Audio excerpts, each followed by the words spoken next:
voilà, donc du coup, bah, c'est pas très grave, c'est un petit fail dans notre vie d'artisan, ça arrive. Et ensuite, on sera pas trop mal. Alors moi, ce que j'aurais aimé faire, mais je pense que j'aurais pas les pièces avant, je voulais, avant de reposer la coque, qu'on s'occupe des freinages et des pneus, parce que je t'ai pas parlé des pneus, mais c'est une vraie galère aussi, parce que c'est des pneus à chambre à air, que c'est des tailles américaines, donc il faut faire une conversion équivalence en taille européenne.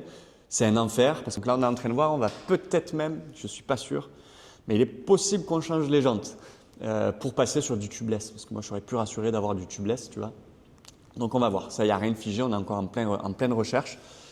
Et voilà, moi j'aurais aimé m'occuper de tout ça avant, que le châssis soit vraiment sain et que tant que c'est facile d'accès, on le fasse maintenant.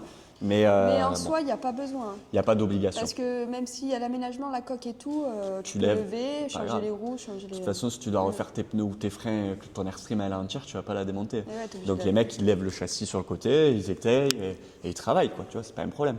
Donc du coup, voilà, c'est pas grave si on le fait pas dans cet ordre-là. Donc prochaine grande étape, ça va être une vidéo cruciale. On sera plusieurs, hein, on va être Repose de la coque. On repose de la coque, donc là on va transpirer, il va falloir être précis.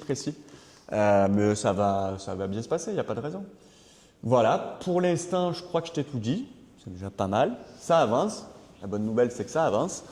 Et au plus on avance, au plus je suis rassuré pour la suite. Donc c'est cool. Il fallait juste se jeter dans le bain. Et franchement, pour l'instant, Ouais. espérons que tout se passe comme ça. Mais pour l'instant, tout se passe super bien. Nickel. Donc c'est plutôt D'ailleurs, cool. petite annonce, s'il y a un soudeur plastique dans le Vaucluse, dans le sud de la France, nous, on est preneurs. Parce que peut-être pas pour l'Airstream, mais on a plein d'autres projets, on a besoin de soudure plastique sur mesure. Donc voilà, Ouais. je lance un appel. Tu fais bien, tant que moi, j'ai pas pris le temps réellement de m'en occuper, d'apprendre correctement pour pas faire des conneries.